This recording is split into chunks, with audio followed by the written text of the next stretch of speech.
businessman says no one can fix his old engine until a 6-year-old boy shows up. Richard Thompson was at the end of his patience as he watched yet another mechanic give up on fixing his light blue 1968 Volkswagen Beetle.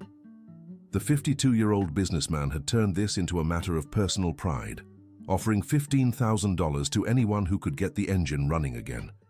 That's when he felt a light tug on his suit sleeve. Looking down, he saw a young black boy with curly hair who couldn't have been more than 6 years old, wearing a grey t-shirt, slightly too big for him. "Mister, can I try to fix your car?" the boy asked in a sweet but determined voice. Richard almost laughed at the absurdity. Here he was after 3 months of taking his car from one garage to another, from one mechanic to the next, and now a child was offering to solve the problem. Central Square in Lexington was packed that Saturday afternoon, and several people had already stopped to watch the spectacle of the businessman's challenge. "Kid, go play. This is grown-up stuff," Richard replied impatiently, adjusting his navy blue tie. The boy wasn't intimidated. He walked around the Beetle, his eyes fixed on the exposed engine, as if studying every detail. Richard watched curiously as the child seemed to know exactly what he was looking at. "Have you checked if the problem is in the fuel pump?" the boy asked, pointing to a specific part of the engine. Richard froze. That wasn't a question a 6-year-old should know how to ask. He glanced around and noticed people starting to gather, intrigued by the unusual scene. "How do you know that, kid?" Richard asked, crouching down to the boy's level. "My grandpa had one just like this. I used to watch him work on it," the boy answered simply. "He said the noise your car's making is from a clogged fuel pump." Richard couldn't believe what he was hearing. In all these months, none of the 17 mechanics he'd consulted had specifically mentioned the fuel pump. Some had vaguely talked about the fuel system, but nothing as direct as what this child was suggesting. "And what's your name, son?" Richard asked, now genuinely paying attention. "Nathan." "Nathan Carter," the boy replied, extending his small hand to shake the businessman's. Richard took the child's hand and felt something different. There was a confidence in that handshake that didn't match the boy's age. It was as if Nathan knew exactly what he was talking about. Dear listener, if you're enjoying the story, don't forget to like and especially subscribe to the channel. It helps us a lot as we're just starting out. Now, back to the story. "All right, Nathan. Let's say you're right about the fuel pump. How would you fix it?" Richard asked, crossing his arms. Nathan politely stepped closer to the engine. With careful movements, he began pointing to different parts, explaining with impressive clarity for someone so young. "First, we need to take the pump out from here," Nathan said, pointing to the exact spot. "Then clean it really well inside because it's probably full of old gunk. My grandpa always said old fuel turns into sludge and clogs everything." Richard was amazed. The explanation made perfect sense, and the way Nathan identified each component showed knowledge far beyond what any child should have. "How did you learn all this?" Richard asked, genuinely curious. Nathan's face grew a little sad. "My grandpa taught me before he had to go. He used to say that one day I'd need to know these things to help people." Richard felt something strange in his chest. There was something about how Nathan spoke about his grandfather that touched him in a way he couldn't explain. Maybe it was the longing in the boy's voice, or perhaps the dedication in his gaze as he looked at the engine. "Where is your grandfather now?" Richard asked more gently. "He went to heaven 6 months ago," Nathan answered simply. "But before he left, he made me promise I'd always help when someone needed it." The businessman felt a lump in his throat. There was something deeply moving in how this child spoke about responsibility and helping others. It was a lesson many adults, including himself, struggled to learn. "All right, Nathan, if you're so sure, I'll let you try," Richard said, surprising himself with the decision. Nathan's eyes lit up. "Really, mister? You're gonna let me try?" "Yes, but on one condition," Richard said, raising his index finger.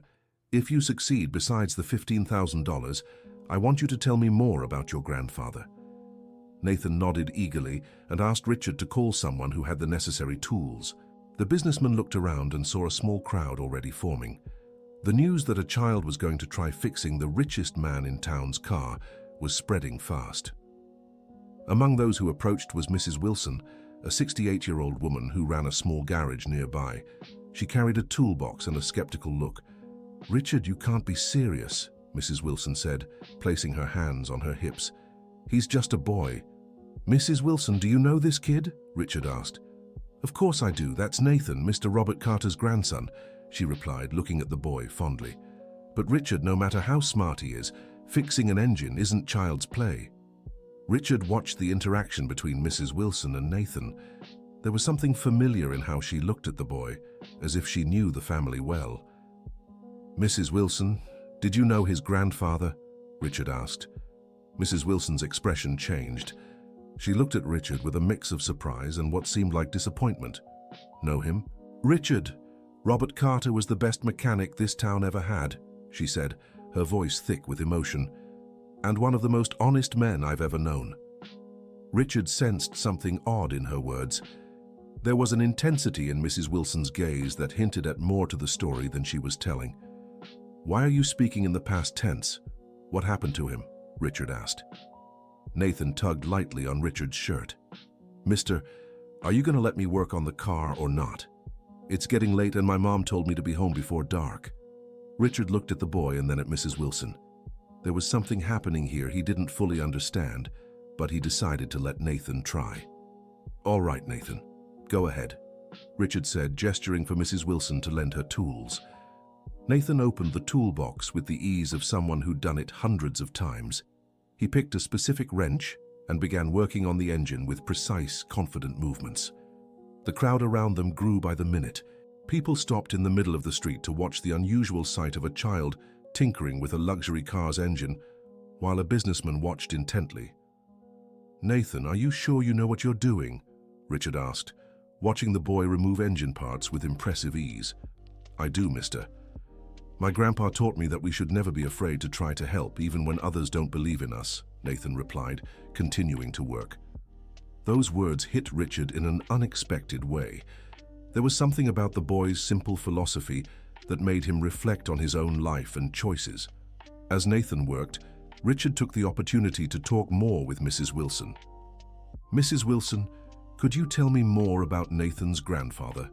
Richard asked quietly. Mrs. Wilson took a deep breath before answering. "Robert Carter worked his whole life as a mechanic.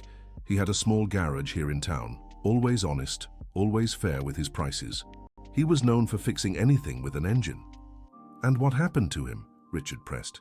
"He got sick about 2 years ago." "Cancer," Mrs. Wilson said, looking at Nathan with affection.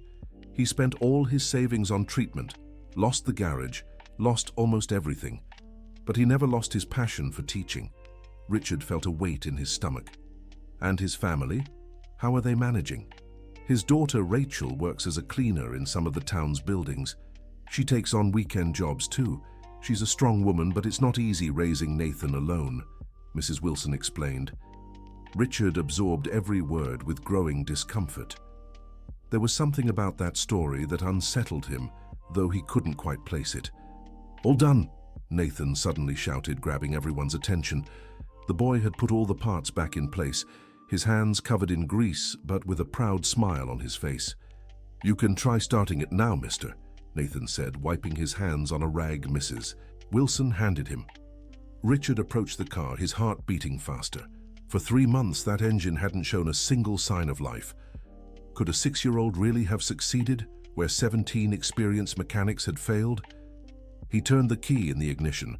The engine coughed once, twice, and on the third try it roared to life with a smoothness Richard hadn't felt in months. The sound was perfect, steady, as if the car had just rolled out of the dealership. The crowd erupted in applause. Nathan jumped with joy, and Mrs. Wilson had tears in her eyes. "How did you do it?" Richard asked, completely amazed. "Just like I said, mister. The fuel pump was clogged with old gas. My grandpa always said stale gas turns into trouble," Nathan explained, still grinning. Richard fell silent for a moment, processing what had just happened. Then, keeping his word, he pulled an envelope with $15,000 from his pocket. "This money is yours, Nathan. You held up your end of the deal," Richard said, handing the envelope to the boy. Nathan stared at the money with wide eyes. It was probably more than he'd ever seen in his life. "Mister, this is too much," Nathan said, hesitating to take it. "It's rightfully yours. You did the work. You deserve to be paid," Richard insisted. Nathan took the envelope, but immediately turned to Mrs. Wilson. "Mrs. Wilson, can you keep this for my mom? She'll know what to do with so much money," the boy said, handing her the envelope. Richard was moved by Nathan's gesture. That child had a maturity and awareness that was truly impressive. "Now you have to tell me more about your grandpa, remember? That was the second part of our deal," Richard said, crouching down again to meet Nathan's height. Nathan's face lit up. It was clear talking about his grandpa was something he loved. "My grandpa was the smartest man in the world," Nathan began. "He knew how to fix anything: cars, refrigerators, fans, radios. People came from far away just for him to take a look at their broken things." Richard listened carefully, but there was something in the back of his mind that bothered him. The name Robert Carter sounded familiar, but he couldn't remember where he knew it from. "He used to teach me that every machine has a soul," Nathan continued. "And when you treat a machine with care and respect, it responds. My grandpa said a real mechanic isn't the one with the most expensive tools, but the one with the most patience and love for what they do." Those words echoed strangely in Richard's mind. There was something familiar about that philosophy, as if he'd heard those exact words before. "Nathan, where exactly did your grandfather work?" Richard asked. "He had a small garage on Blossom Street. Carter's Garage, that was the name," Nathan replied. "But he had to close it when he got sick." Richard felt like he'd been punched in the gut. Blossom Street, Carter's Garage. The memories came flooding back like an avalanche. Dear listener, if you're enjoying the story, don't forget to like and especially subscribe to the channel. It helps us a lot as we're just starting out. Now back to the story. 30 years ago, when Richard was 22 and just starting his first business, he owned a light blue 1968 Volkswagen Beetle. Exactly the same car that was sitting there in Central Square. And when that car broke down for the first time, the person who fixed it was a young, dedicated mechanic from a small garage on Blossom Street. "Nathan," Richard said, his voice trembling, "do you happen to have a photo of your grandfather when he was younger?" Nathan nodded and pulled out a small, faded photo from his pocket. It was a black and white image of a young man smiling next to a light blue Volkswagen Beetle. Richard took the photo with shaking hands. It was impossible, yet undeniable. That was Robert Carter, the mechanic who had fixed his car 3 decades ago, the same man who had become something of a mentor to him in the early years of his career. "My God," Richard murmured, sitting down on the curb of the square. "Did you know my grandpa?" Nathan asked, watching Richard's reaction. Richard couldn't answer right away. The memories were rushing back with overwhelming intensity. Robert Carter hadn't just been his mechanic. He had been so much more than that. In the 1990s, when Richard was struggling to establish his first transport company, Robert had fixed his vehicles countless times, always charging fair prices and sometimes even doing the work on credit when Richard was in financial trouble. More than that, Robert had been an advisor. During the long afternoons Richard spent waiting for his cars to be ready, the two of them would talk about business, life, dreams, and ambitions. "Your grandfather," Richard began, his voice choked up. "Your grandfather was one of the most important people in my life when I was young." Nathan stepped closer, intrigued. "Really, sir? You knew my grandpa?" "I knew him very well," Richard said, looking at the photo again. "He helped me through one of the hardest times in my life. Without him, I never would have been able to build my company." The crowd around them had thinned a little, but Mrs. Wilson was still there, watching the conversation with growing interest. "Richard, are you all right?" Mrs. Wilson asked, seeing the emotion on the businessman's face. "Mrs. Wilson, how did I not know Robert was sick?" Richard asked, standing up. "Why didn't anyone tell me?" Mrs. Wilson looked at him with an expression that mixed surprise and something that seemed like reproach. "Richard, Robert tried to reach out to you several times during his treatment," she said in a serious tone. "He called your company, left messages, even went to your office in person. But he could never get through to you." Richard felt as if the world was crumbling around him. "This can't be. I never got any message." "Robert told me your secretaries always said you were too busy to take personal calls," Mrs. Wilson continued. "And when he went to your office, security wouldn't let him up because he wasn't dressed properly." The reality hit Richard like a sledgehammer. Over the years, as his company grew and he became richer, he had built an ever greater barrier between himself and the outside world. His secretaries had strict orders to filter all calls. The security in his building was instructed not to let anyone through who wasn't on the approved visitor list. "My God, what have I done?" murmured Richard, covering his face with his hands. Nathan, who had been listening to the conversation without fully understanding, approached Richard. "Mister, are you sad?" the boy asked with genuine concern. Richard looked at Nathan and saw in the child's eyes the same kindness and generosity he had known in his grandfather 3 decades ago. "Nathan, I need to tell you something," Richard said, crouching down again. "Your grandfather helped me so much when I was young. He fixed my cars, gave me advice, sometimes even lent me money when I was struggling." "My grandpa always helped everyone," Nathan said proudly. "Yes, he did, and I promised him that when I got rich I'd repay all the help he gave me," Richard continued, his voice growing more emotional. "But I forgot that promise. I forgot about him, and when he needed me, I wasn't there." Nathan was silent for a moment, processing Richard's words. "My grandpa always said it's never too late to do the right thing," Nathan finally said. "He said sometimes people forget, but what matters is remembering later." Those simple words from a 6-year-old struck Richard with devastating force. There was wisdom in them that went far beyond the age of the one who spoke them. "Nathan, where's your mother now?" Richard asked.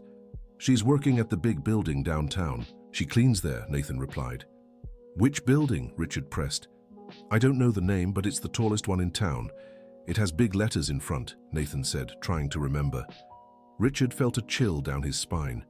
The tallest building in town with big letters in front was Thompson Tower, the headquarters of his own company. Nathan's mother worked in his building. "Mrs. Wilson, can you stay with Nathan for a few minutes? I need to go to my office," Richard said, already heading to his car. "Richard, it's almost 6 in the evening. The building must be closed by now," Mrs. Wilson said. "I have the keys," Richard replied. "Nathan, I'll be right back. Don't leave."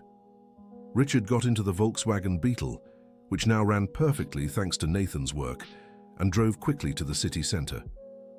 The whole way his mind raced. Was it possible that all these months, Robert Carter's daughter had been working in his own building without him knowing? Arriving at Thompson Tower, Richard used his master key to enter. The building was nearly empty, with only a few cleaning staff still working. On the 12th floor, Richard found a woman around 35, with curly hair tied in a ponytail, vacuuming one of the offices. "Excuse me," Richard said, approaching. The woman turned, and upon seeing the businessman, she visibly tensed. "I'm sorry, Mr. Richard. I didn't know you were in the building. I can clean this room later," she said, quickly turning off the vacuum. "What's your name?" Richard asked. "Rachel." "Rachel Carter," she replied, still nervous. Richard felt as if he'd been struck by lightning. It was her. Robert Carter's daughter had been working in his building for months, maybe years, and he'd never noticed. "Rachel, was your father Robert Carter?" Richard asked. Rachel's face completely changed. She looked at him with a mix of surprise and pain. "Yes, he was. But how do you know?" she asked. "Your father was a great friend of mine many years ago," Richard said, "and I just met your son, Nathan." Rachel's eyes widened. "Nathan, where is he? I told him to stay home until I got back." "He's in Central Square with Mrs. Wilson. Rachel, I need to talk to you," Richard said, gesturing for her to sit. "Dr. Richard, can I finish my work first? I don't want people thinking I'm slacking off," Rachel said, still uneasy. "Rachel, forget the work for a moment. What I have to tell you is much more important," Richard insisted. Reluctantly, Rachel sat in one of the office chairs. Richard pulled another chair and sat facing her. "Rachel, your son just fixed my car. A car that 17 experienced mechanics couldn't repair," Richard began. "That's impossible," Rachel said, shaking her head. "Nathan's just a boy." "I know it seems impossible, but it happened, and that's not all," Richard continued. "The car he fixed is the same one your father repaired for me 30 years ago." Rachel fell silent, processing the information. "Rachel, I need to ask for your forgiveness," Richard said, his voice choked. "Your father tried to reach me when he was sick, and I didn't answer. not out of malice, but because I'd built such high walls around myself that I ended up shutting out important people like him. Tears began streaming down Rachel's face. My father spoke of you sometimes. He said you were one of the most determined young men he'd ever met. Your father helped me through very tough times.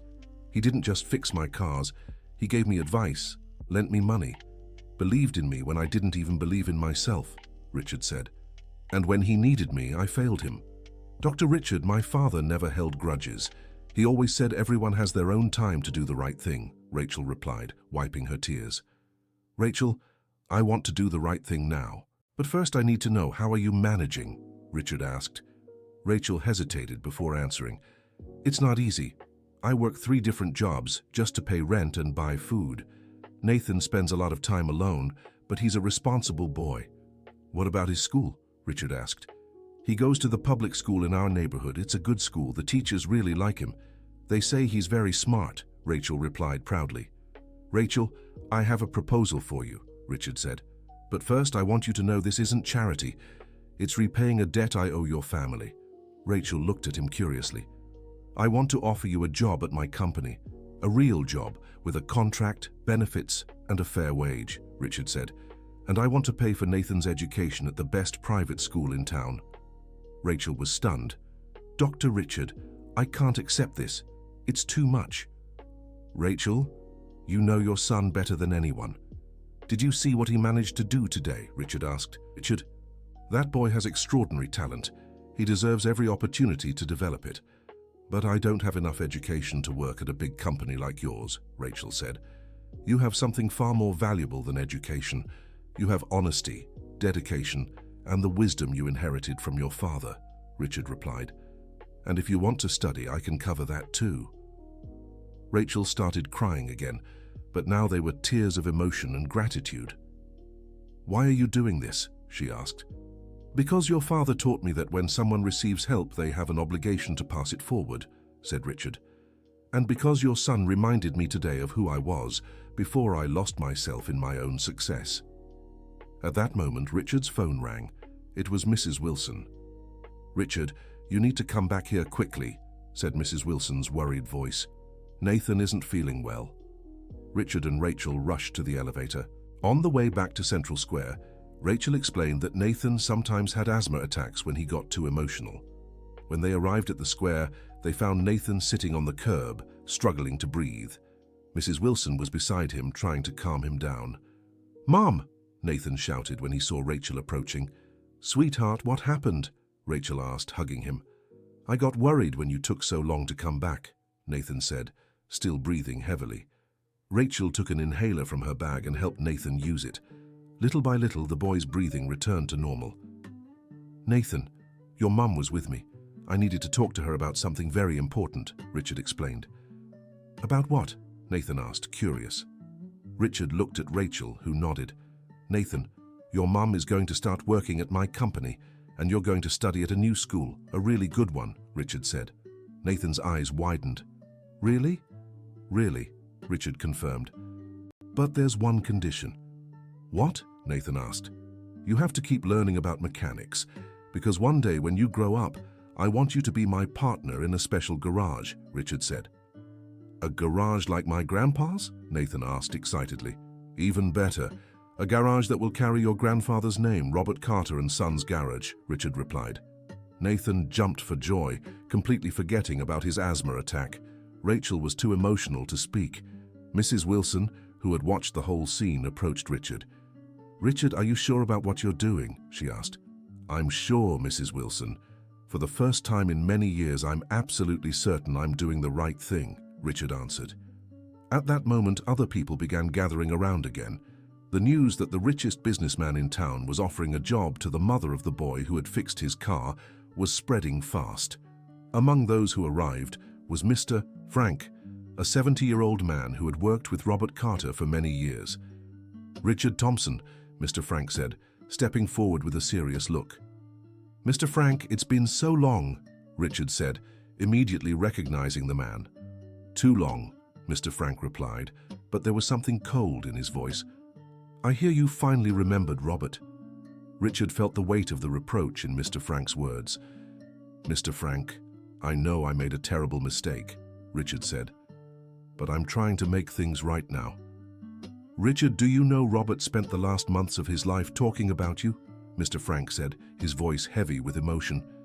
He said he was sure you hadn't really forgotten him, that one day you'd come back. Those words hit Richard like daggers. Mr. Frank, Let me finish, Mr. Frank interrupted. Robert died believing you were still the same honest young man he'd known. He died protecting your image in his memory. Richard couldn't respond. The guilt he felt was overwhelming. But you know what, Richard? Mr. Frank continued, his tone shifting. Maybe Robert was right. Perhaps you're still the same honest young man, just lost in the midst of so much success. Nathan, who had been listening to the conversation without fully understanding, approached Mr. Frank. Mr. Frank, did this man know my grandpa? Asked Nathan. Yes, he did, my boy. And your grandpa liked him very much, replied Mr. Frank, crouching down to Nathan's level. So he's a good person? Nathan asked, looking at Richard. I think so, Nathan. I think he just needed to be reminded of who he really is, said Mr. Frank, looking straight at Richard. The conversation was interrupted by the arrival of more people. Apparently, the story of the boy who had fixed the businessman's car was spreading all over town. Among those who arrived was Mrs. Rose, a 75-year-old woman who was highly respected in the neighborhood where Nathan lived. Rachel, my dear, is it true what they're saying? Asked Mrs. Rose, stepping closer. Yes, Mrs. Rose. Dr. Richard offered me a job and a private school for Nathan, replied Rachel, still hardly believing it. Mrs. Rose looked at Richard with an evaluating gaze. Dr. Richard, do you know this family's story? She asked. I know part of it. I'm learning the rest now, Richard answered. Then let me tell you something you might not know, said Mrs. Rose firmly. When Robert got sick, the whole community came together to help. We held raffles, bingo games, asked for donations. But it wasn't enough. Richard listened in silence. Rachel works 14 hours a day to support her son and still pay off the debts left from her father's treatment. Mrs. Rose continued. And do you know what she does on weekends? What? Asked Richard. She teaches underprivileged children to read and write for free at the neighborhood church, said Mrs. Rose. Even with all her struggles, she still finds time to help others. Richard looked at Rachel with even greater respect. That woman had inherited her father's generosity and kindness. And Nathan, Mrs. Rose went on, that boy is known all over the neighborhood. Whenever a neighbor has trouble with an appliance, he offers to help, doesn't charge a thing, doesn't ask for anything in return. Nathan, embarrassed by the praise, hid behind his mother. That's why I want to ask you something, Dr. Richard, said Mrs. Rose, looking straight into the businessman's eyes. Are you doing this out of guilt, or because you recognize this family's worth? The question caught Richard off guard. It was a tough one, hitting at the heart of his motivations. Mrs. Rose, I started out of guilt, Richard admitted. But now, after getting to know Nathan and Rachel better, it's because I recognize their worth. It's because I know they deserve every opportunity I can offer. Mrs. Rose smiled for the first time. That's the answer I wanted to hear. Dear listener, if you're enjoying the story, take a moment to like and especially subscribe to the channel. It helps us a lot as we're just starting out.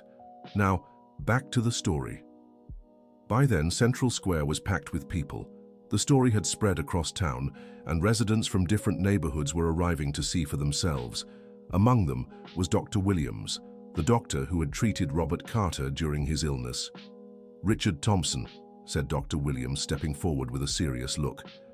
Dr. Williams, good afternoon, Richard replied, recognizing him.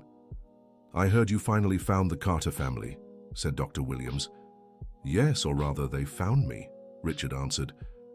Richard, did you know Robert talked about you often during his treatment? Dr. Williams said. Several people have told me that today, Richard replied, his voice heavy.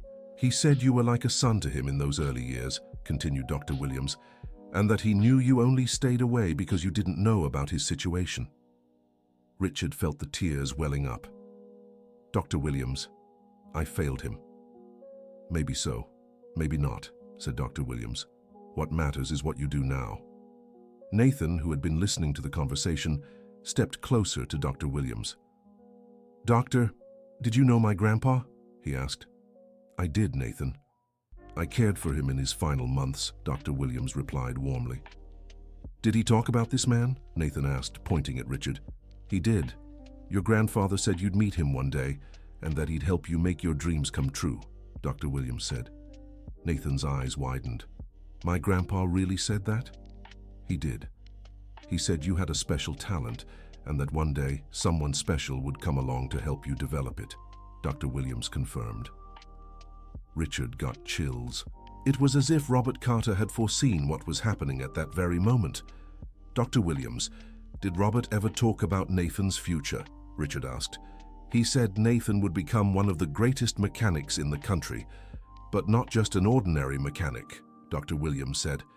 He believed Nathan would revolutionize how people think about machines and repairs. How so? Richard asked, intrigued. Robert believed Nathan had a special gift for understanding machines, Dr. Williams explained. He said the boy didn't just fix things, he connected with them in a unique way. Richard looked at Nathan, who was fiddling with a small wrench Mrs. Wilson had given him. There really was something special about that boy. Nathan, come here, Richard called. Nathan walked over, still holding the wrench. Nathan, what do you want to be when you grow up? Richard asked. Nathan thought for a moment before answering. I want to be like my grandpa. I want to help people by fixing their things. But I want to do more than just fix stuff. More like what? Richard asked, curious. I want to teach other people how to take care of their machines. My grandpa always said it's better to teach someone to fish than to just give them a fish, Nathan said, with wisdom beyond his years. Richard was moved by the answer. It was exactly the kind of philosophy Robert Carter had passed on to him 3 decades ago. Nathan, what if I told you you could do all that and more? Richard asked. How?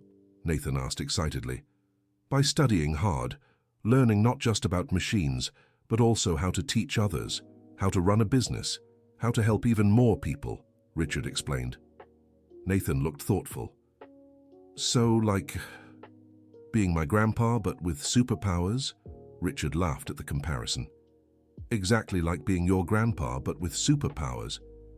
Just then, Rachel approached. Mr. Richard, I have a question, she said. What is it? Richard asked. Why are you doing all this? I mean, what's the real reason?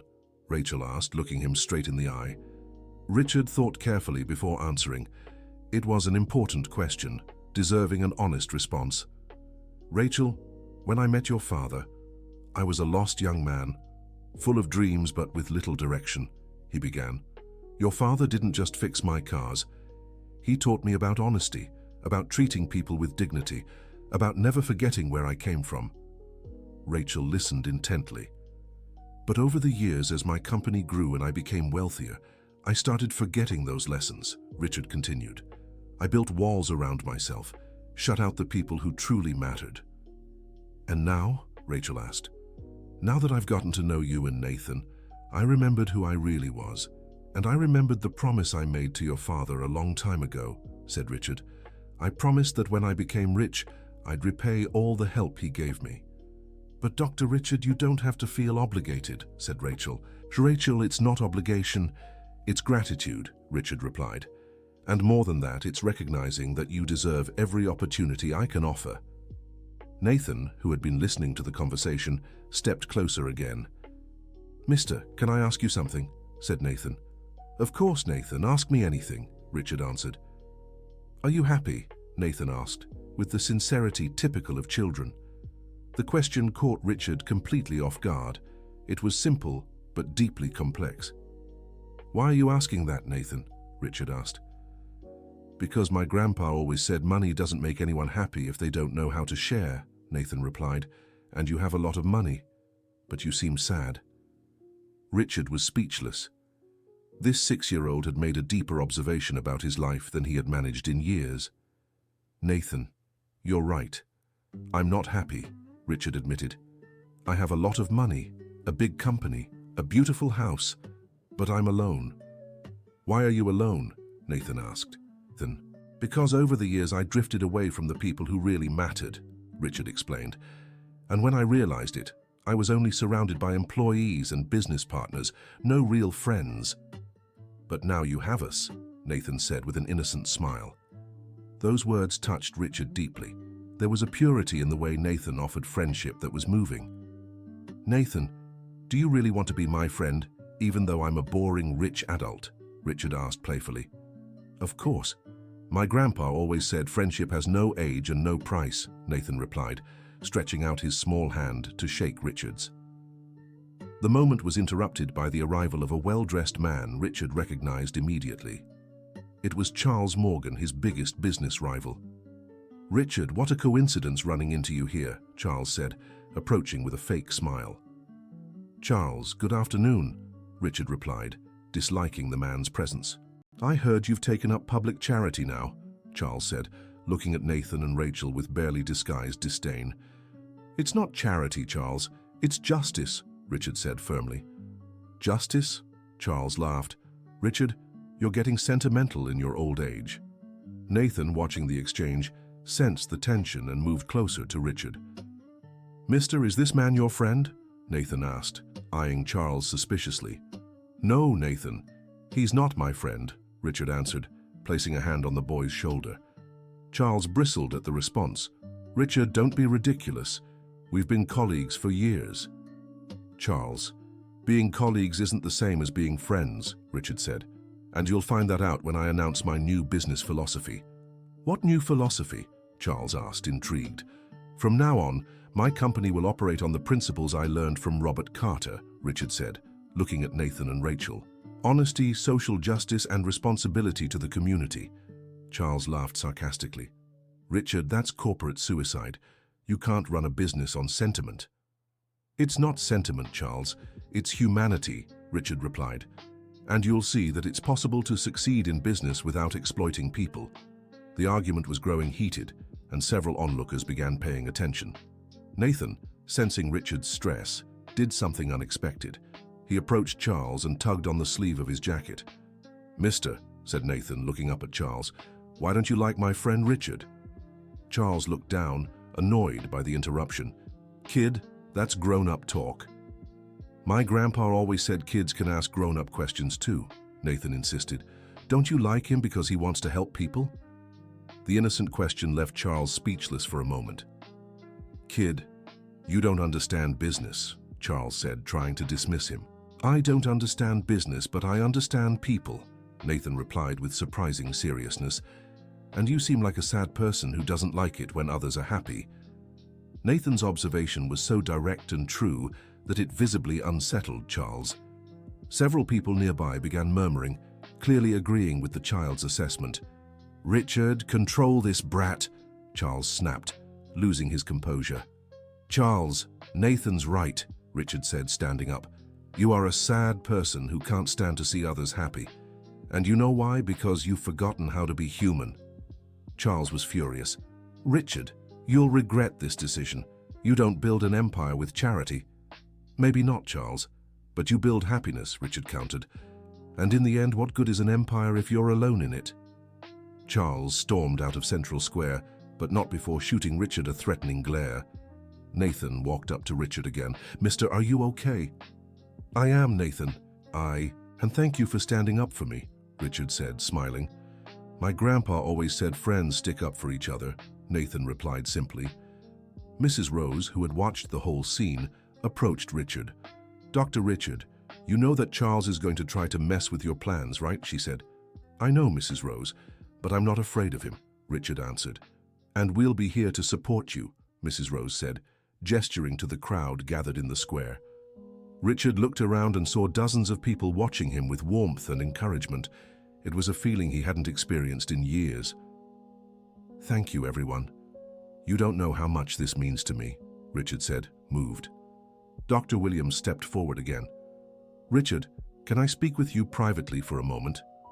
Richard walked aside with Dr. Williams. Richard, I needed to tell you something about Robert, Dr. Williams said in a low voice. What is it? Richard asked. In his last days, Robert made a confession to me, Dr. Williams said. He told me he knew you hadn't forgotten him on purpose. How did he know? Because you kept taking your car to the same garage where he worked as a young man, Dr. Williams explained. "The current owner told Robert you always asked about him." Richard was stunned. "But then why didn't he?" "Because he was too proud to reach out when he needed help," Dr. Williams said. "He didn't want you to think he was taking advantage of your old friendship." Richard felt immense relief, but also a deeper sadness. "Dr. Williams, if he had known I wanted to help—" "He did," Dr. Williams interrupted. "That's why he taught Nathan everything he could. It was his way of making sure that when you two met, there'd be an instant connection." Richard looked over at Nathan, who was now playing with other kids who had arrived at the square. It was unbelievable to think Robert had planned this meeting from the start. "Dr. Williams, did Robert leave any message for me?" Dr. Williams pulled a yellowed envelope from his pocket. "He asked me to give this to you if you ever met." With trembling hands, Richard opened the envelope. Inside was a handwritten letter in Robert Carter's careful script. "My dear friend Richard, if you're reading this letter, it means my plan worked and you've met my grandson Nathan. I hope he managed to fix your Volkswagen Beetle, not just because he learned well, but because that car represents the beginning of our friendship. I don't want you to feel guilty for not being there during my illness.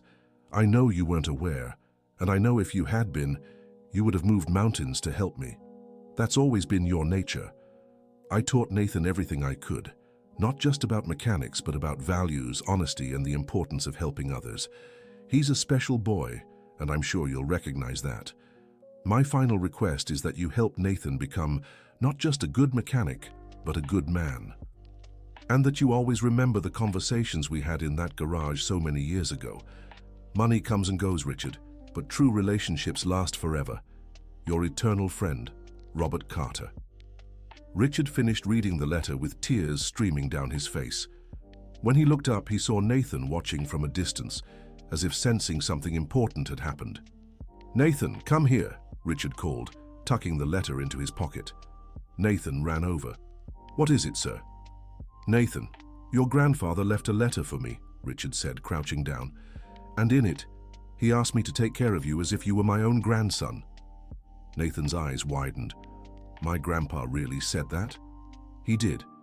And you know what else? He said you're a very special boy and that you'll do great things in life," Richard replied. "Really?" Nathan asked excitedly. "Absolutely. But to do that, you'll need to study hard and never forget the values your grandfather taught you," Richard said. "What values?" Nathan asked.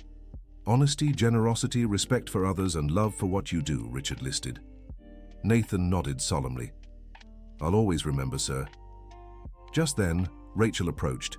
She had been talking with several people from the community and looked moved. "Dr. Richard, may I speak with you?" Rachel said. "Of course, Rachel," Richard replied. "The people here told me things about you that I didn't know," Rachel said. "What things?" Richard asked curiously. "That over the years, even without anyone knowing, you've helped many families in the community," Rachel explained. "You paid for Mrs. Mary's daughter's medical treatment, covered school expenses for 3 orphan children, and gave jobs to several struggling young people." Richard was surprised this information had reached Rachel. "How did you find out?" "Dr. Richard, in a small town like ours, no secret stays hidden for long," Mrs. Rose said, stepping closer. "And when someone does good without seeking attention, people still find out eventually." "But I always asked them not to share my name," Richard said. "And no one officially did," Mrs. Rose replied. "But people talk among themselves, and little by little, everyone learns the truth." Nathan tugged at Richard's coat sleeve.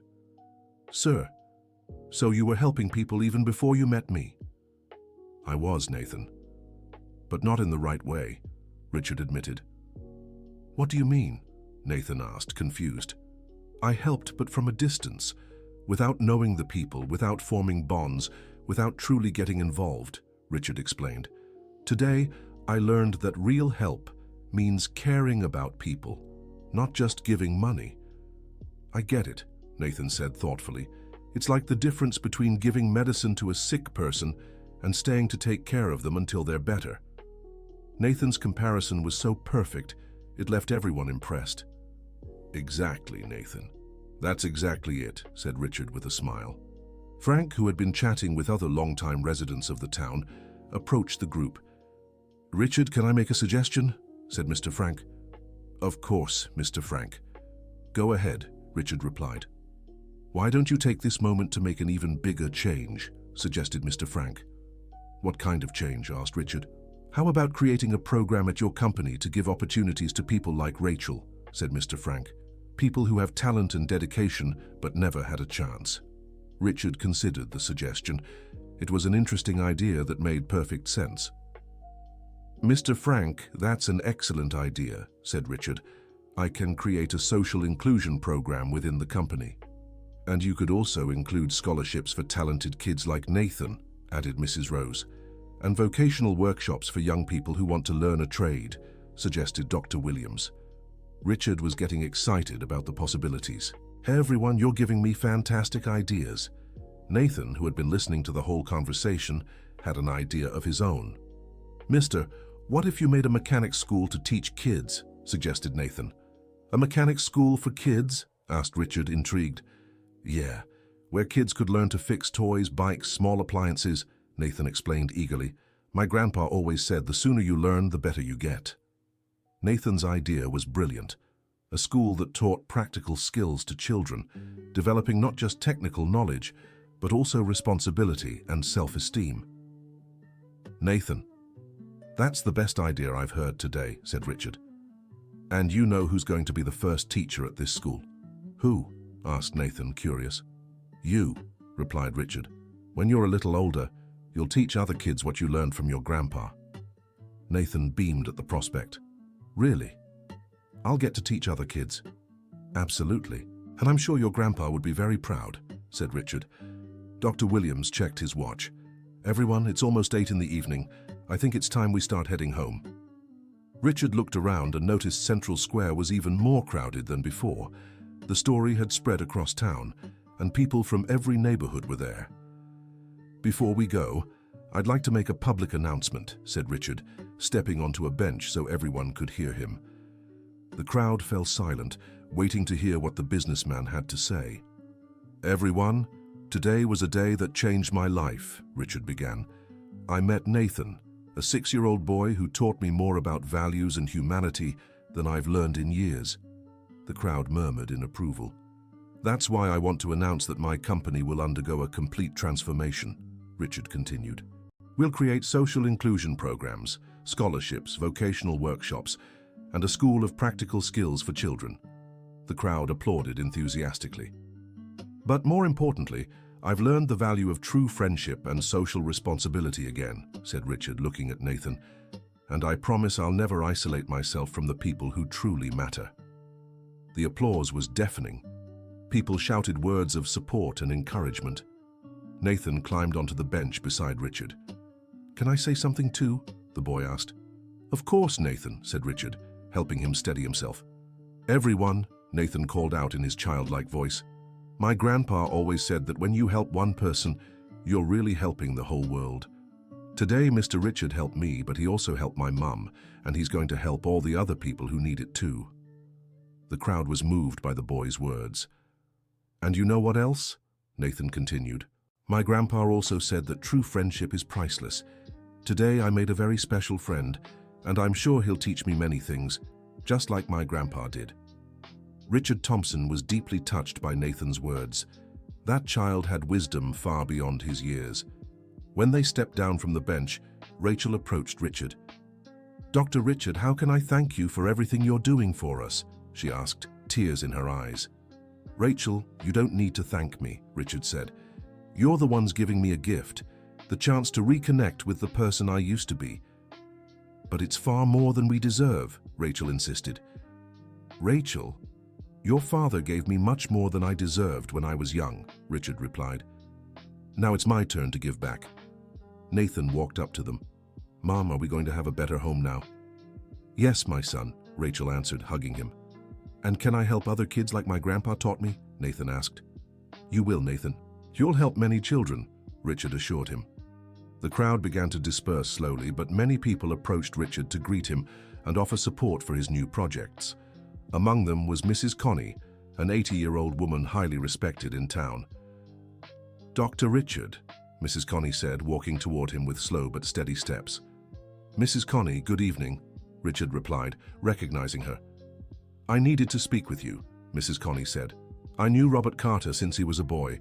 He was like a grandson to me. Richard listened intently. I want you to know that Robert spoke of you until the very end, she continued. He said you were proof that a person can succeed in life without losing their soul. Mrs. Connie, I almost did lose my soul, Richard admitted. Almost, but not quite, Mrs. Connie said, touching his arm. And do you know how I can tell?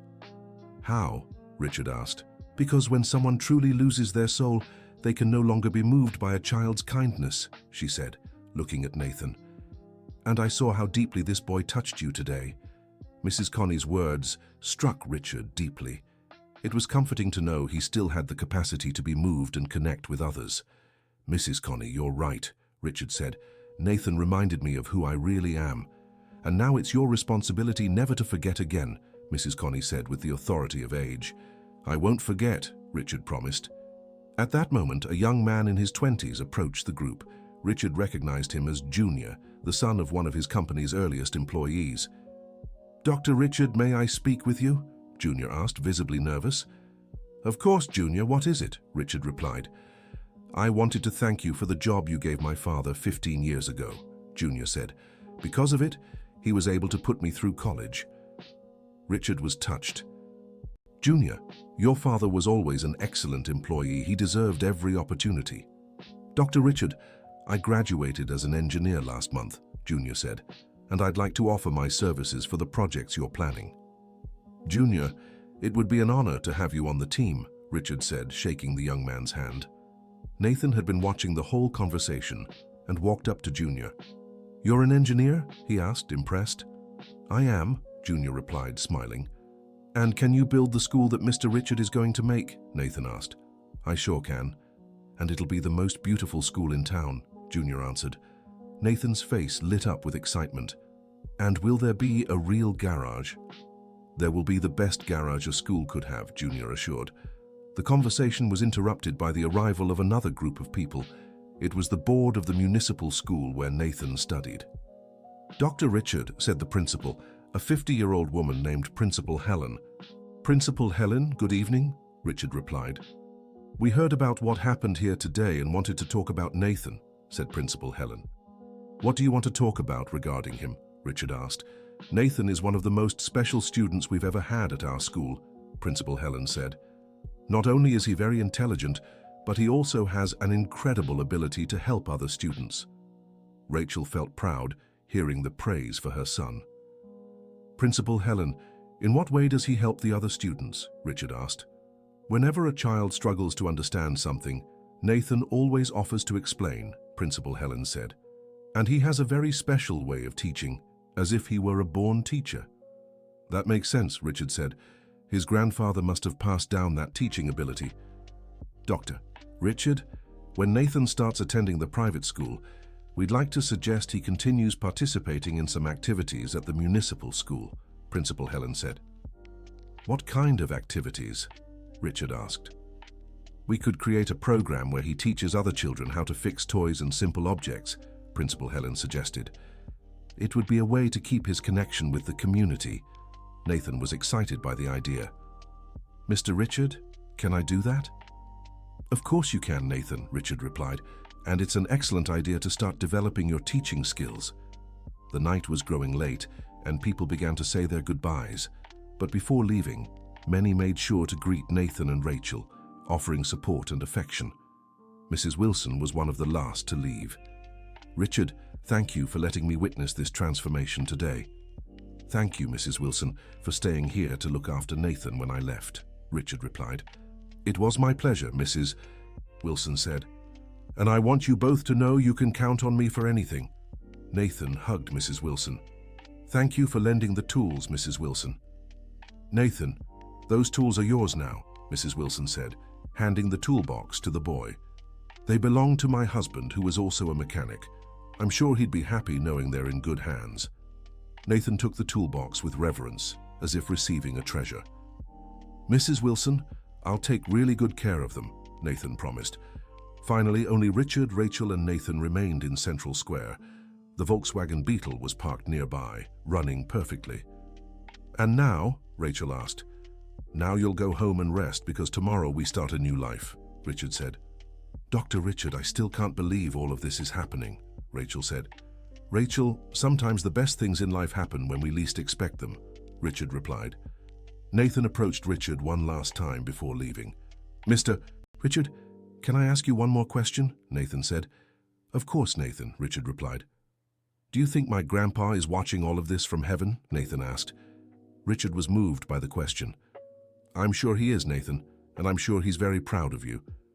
And proud of you too, Nathan said, smiling. Why? Richard asked. Because you remembered to be the good person he knew, Nathan answered simply. Richard hugged Nathan, feeling an emotion he hadn't experienced in years. It was a feeling of wholeness, of purpose, of true connection with another human being. Nathan, thank you for coming into my life today, said Richard. Thank you for letting me fix your car, Nathan replied. Rachel watched the embrace between the businessman and her son with tears in her eyes.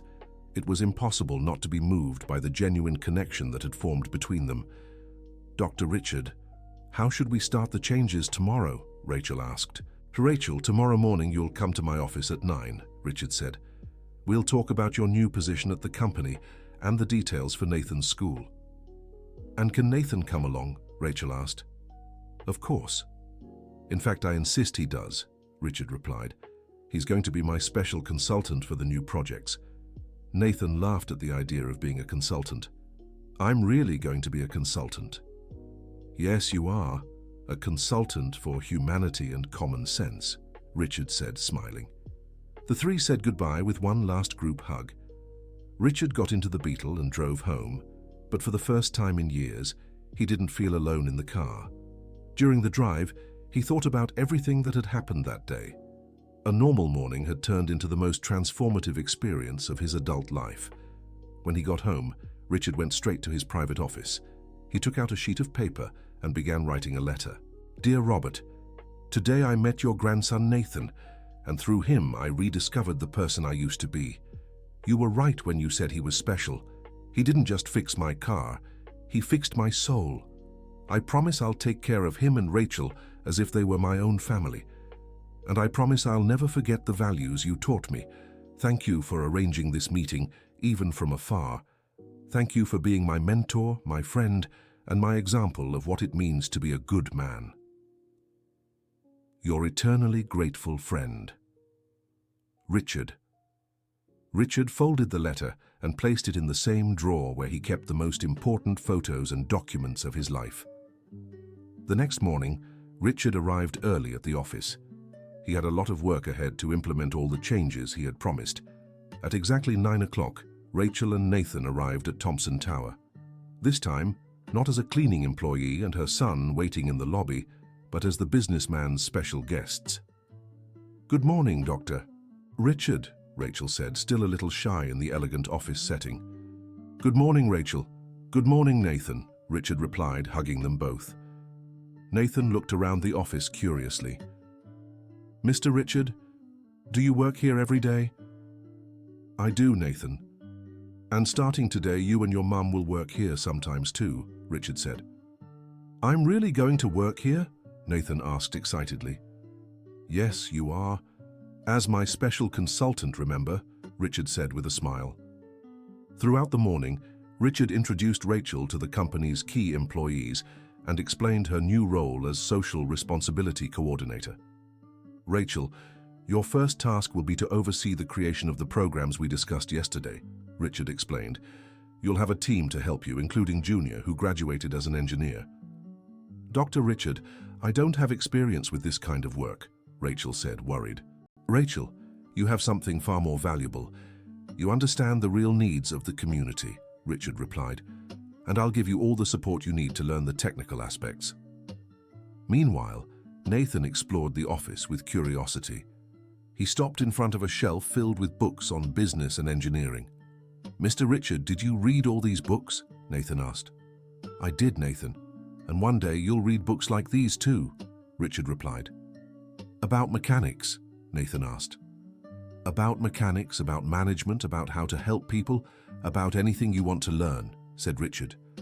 Will I need to learn all that to have a garage like my grandpa? Asked Nathan. Nathan, you're going to have much more than a garage, said Richard. You'll have a network of schools that will teach thousands of children. Nathan was amazed by the idea. Thousands of children? Thousands, Richard confirmed. But first you need to grow up and study hard. I'll study everything I can, Nathan promised seriously. In the afternoon, Richard took Rachel and Nathan to see the land where the first school of the project would be built. This will be the Robert Carter School, Richard announced, pointing to a large empty lot. Rachel was moved to hear her father's name honored. Dr. Williams, my father would be so proud. Rachel, your father deserves this tribute, said Richard. He was an educator long before he was a mechanic. Nathan ran across the lot, imagining what the school would look like. Mr. Richard, will there be a big workshop? The largest educational workshop in the region, Richard promised. And will the kids get to fix real things? Asked Nathan. They'll fix toys, bicycles, small appliances, all under the supervision of specialized teachers, Richard explained. And can I teach too? Nathan insisted. When you're ready, you'll be the youngest teacher at the school, said Richard. Junior arrived with a folder full of blueprints and plans. Dr. Williams, I brought the first drafts for the school. Junior, show them to Nathan, said Richard. He's our special consultant for the project. Junior spread the blueprints on the ground and began explaining to Nathan. Look here, Nathan. This will be the main workshop, with space for 50 students to work at the same time. Nathan studied the blueprint seriously, as if he actually understood architecture. And here, what's this going to be? This will be the technical library, with books and manuals on mechanics, electronics, woodworking, Junior explained. And here, Nathan asked, pointing to another area. This will be the Antique Machinery Museum, where kids can learn about the history of technology, said Junior. Nathan was thrilled. Will there be real machines? Several antique machines that people will donate to the school, Junior confirmed. Richard watched the interaction between Junior and Nathan with satisfaction. This was exactly how he envisioned the project working, different generations collaborating, sharing knowledge. Junior, how long will it take to build the school? Richard asked. If we start next week, we can open in 6 months, Junior replied. 6 months? Nathan asked, disappointed. That's so long. Nathan, important things take time, Richard explained. But while the school is being built, you can start teaching other kids at Mrs. Wilson's garage. Would Mrs. Wilson allow it? Nathan asked. Let's ask her, said Richard. By evening, the three returned to town. Richard made sure to stop by Mrs. Wilson's garage to discuss the idea. Mrs. Wilson, would you lend your garage for Nathan to teach other kids? Richard asked. Richard, it would be an honor, Mrs. Wilson replied. This garage has gone too long without teaching anyone. And could you help Nathan with the lessons? Richard asked. Of course. It would be like having Robert back here, Mrs. Wilson said, emotional. Nathan was excited by the prospect. When can I start? How about next Saturday? Mrs. Wilson suggested. We can do a trial class to see how it goes. Great idea, said Richard, and I'll be here to watch Professor Nathan's first lesson. Nathan laughed at the idea of being called a teacher. Professor Nathan, I like it. Over the next few days, the news of Richard's project spread throughout the town. Many people offered help, donations, and support for the initiatives. Charles Morgan, Richard's competitor, tried a few moves to disrupt the projects, but the community's response was so positive that he eventually gave up. On Saturday, Mrs. Wilson's shop was packed. 15 children between 6 and 12 had signed up for Nathan's first class. Good morning, everyone, said Nathan, standing on a small platform Mrs. Wilson had improvised. My name is Nathan, and today I'm going to teach you how to fix toys. The children listened attentively. There was something special in the way Nathan spoke, a natural ease that made it easy to pay attention to him. The first thing my grandpa taught me, Nathan continued, is that every machine has feelings. If we treat it with care, it works better. Richard, watching from a corner of the shop, felt moved. It was like seeing a miniature version of Robert Carter. Now each of you will pick a broken toy and we'll figure out what's wrong together, Nathan said. For 2 hours, Nathan guided the children with impressive patience and wisdom. Every one of them managed to fix their toys, and more importantly, they all had fun learning. Professor Nathan, said an 8-year-old girl at the end of the lesson, when's the next class? Next Saturday, Nathan replied, smiling. And what are we going to learn to fix? Asked a 10-year-old boy. We're going to learn how to fix bicycles, Nathan said. The children left excited, talking about the lesson and showing their repaired toys to their parents. Mrs. Wilson approached Richard. Richard, that boy has a special gift for teaching. He really does, Mrs. Wilson. It's like he didn't just inherit his grandfather's technical knowledge, but also his ability to pass it on, Richard said. Robert would be so proud, Mrs. Wilson said, wiping away a tear. Nathan walked up to them, still thrilled by the success of his first class. Mr. Richard, did the kids really like the lesson? Nathan asked. Nathan, they didn't just like it. They loved the way you teach, Richard replied. Just like my grandpa did, Nathan asked. Exactly like your grandpa, Richard confirmed. In the months that followed, the project grew quickly. Nathan's classes became so popular that they had to schedule different sessions. The construction of the Robert Carter School progressed rapidly, and there were already waiting lists for enrollment. Rachel adapted perfectly to her new job and became one of the company's most respected employees. She coordinated not only the educational projects, but also initiatives to support underprivileged families in town. Richard, in turn, found a satisfaction in his work that he hadn't felt in years. Every new project, every child helped, every family supported, gave him a sense of purpose that money never had. Nathan, Richard said one afternoon, 6 months after their first meeting, tomorrow is the school's opening. Are you ready? I'm nervous, Nathan admitted. What if I can't teach in a big school? Nathan, you've already taught over 200 kids in Mrs. Wilson's shop, Richard reminded him. The only difference now is that you'll have a bigger space and more resources. But what if the kids don't like me? Nathan pressed. Nathan, remember what your grandpa always said about fear? Richard asked. That fear is normal, but it shouldn't stop us from helping people, Nathan recited. Exactly, Richard said. And you're helping these kids discover talents they didn't even know they had. On the day of the Robert Carter School inauguration, the entire town showed up. The mayor was present, representatives from other towns came to see the project, and journalists from across the state covered the event.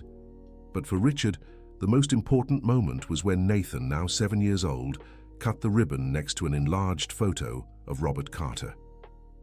Grandpa, Nathan murmured, looking at the photo, we did it. The school exceeded all expectations. In no time, other towns wanted to implement similar projects, and Richard found himself leading a national movement for practical education for children. Nathan remained the youngest and most popular teacher at the school. His teaching methods, based on the patience and kindness he had learned from his grandfather, became a model for other educators. Rachel, who had returned to studying at night, graduated with a degree in education and became the academic director of the entire network of schools that had grown from the original project. Richard, Rachel said one afternoon, 2 years after the inauguration, have you noticed how much has changed? How so? Richard asked.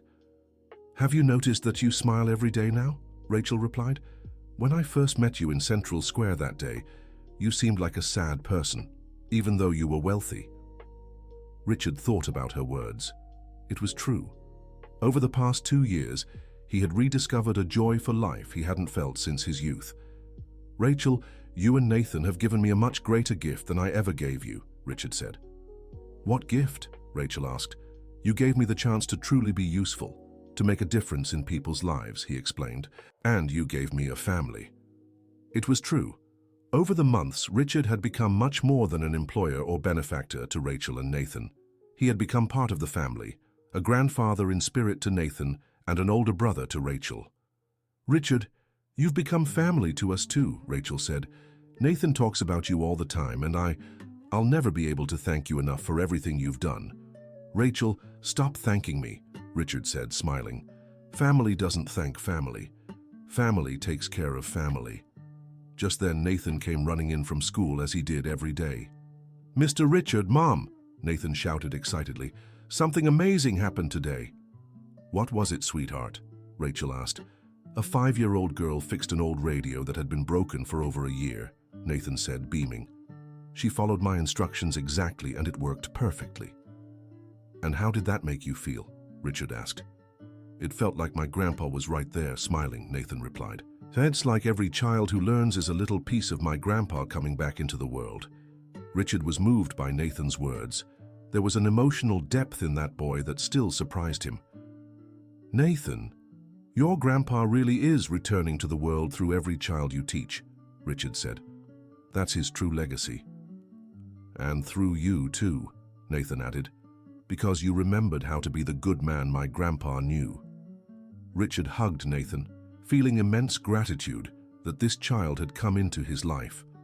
That night, alone in his office, Richard looked out the window at the town that had changed so much in 2 years. The Robert Carter School had become a symbol of social transformation, and other businesses had begun implementing similar projects. But more important than the awards and recognition he'd received was the personal change he had experienced. He had rediscovered the joy of waking up every day with a purpose greater than just making money. His phone rang. It was Nathan. "Hello, Mr. Richard," the child's voice said. "Hi, Nathan, everything okay?" Richard replied. "All right. I just wanted to say good night and thank you for another day," said Nathan. "Nathan, you don't have to thank me every day," replied Richard with a smile. "Yes, I do," Nathan insisted. "My grandpa taught me that gratitude is like medicine. You have to take it every day for it to work." Richard laughed at the comparison. "Your grandpa was right, as always." "Mr. Richard, can I ask you something?" Nathan said. "Of course, Nathan," Richard answered. "Do you think we made my grandpa happy?" Nathan asked. Richard looked out the window again, watching the city lights and thinking of all the lives that had been transformed over the last 2 years. "Nathan, I'm absolutely certain we made your grandpa very happy," Richard replied, "and I'm sure he's proud of all of us." "Thank you, Mr. Richard." "Good night," said Nathan. "Good night, Nathan." "See you tomorrow," Richard answered. After hanging up the phone, Richard opened the drawer where he kept his most important things and took out the letter Robert Carter had left for him. He reread every word, feeling a deep connection to the friend who had passed, but whose legacy lived on through Nathan and all the projects that had grown from that meeting in Central Square. The end. So, what did you think of this story of transformation? Nathan truly changed the life of businessman Richard Thompson, didn't he? Share in the comments which part moved you the most, and if you know any similar stories, leave a like if you enjoyed it, and subscribe to the channel for more heartwarming stories.